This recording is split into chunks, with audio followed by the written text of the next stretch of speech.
ஆண்டுதோறும் சிறந்த தமிழ் படங்களுக்காக நார்வே விருதுகள் வழங்கப்படுகிறது.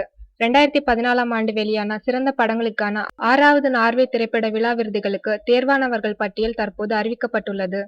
இதில் வசந்தபாலன் இயக்கத்தில் உருவான காவிய தலைவன் படம் வெவ்வேறு பிரிவுகளில் 5 விருதுகளுக்கு தேர்வாகியுள்ளது. சிறந்த இயக்குனர், சிறந்த நடிகர், சிறந்த நடிகை, சிறந்த துணை நடிகர், சிறந்த துணை நடிகை, சிறந்த பாடகர் ஆகிய பிரிவுகளுக்கு இப்படம் தேர்வாகியுள்ளது. மேலும் சிறந்த படமாக குக்கு படம் தேர்வாகியுள்ளது. சிறந்த இசையமைப்பாளர் விருதுக்கு குக்கு மற்றும் ஜிகர்தண்டா ஆகிய படங்களுக்கு இசையமைத்ததற்காக சந்தோஷ் நாராயணன் தேர்வாகியுள்ளார்.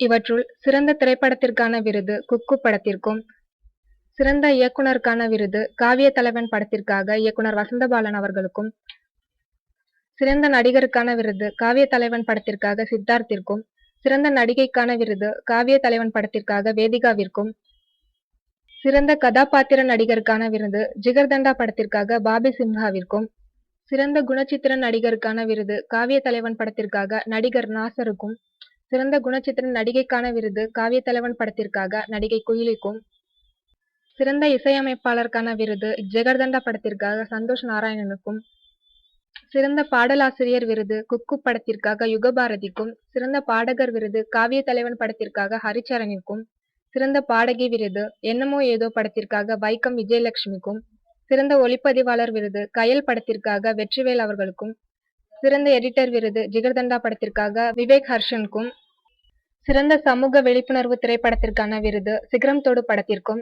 வாழ்நாள் சாதனையாளர் விருது கே. பாலச்சந்தர் அவர்களுக்கும், கலைச்சிகரம் விருது சிவகுமார் அவர்களுக்கும், சிறப்பு ஜூரி விருது வின்சென்ட் கயல் அவர்களுக்கும், பாலு மகேந்திரா விருது கதை, திரைக்கதை, வசனம், இயக்கம் படத்திற்காக ஆர். பார்த்திபன் அவர்களுக்கும், பாலச்சந்தர் விருது விவேக் அவர்களுக்கும் வழங்கப்பட்டது.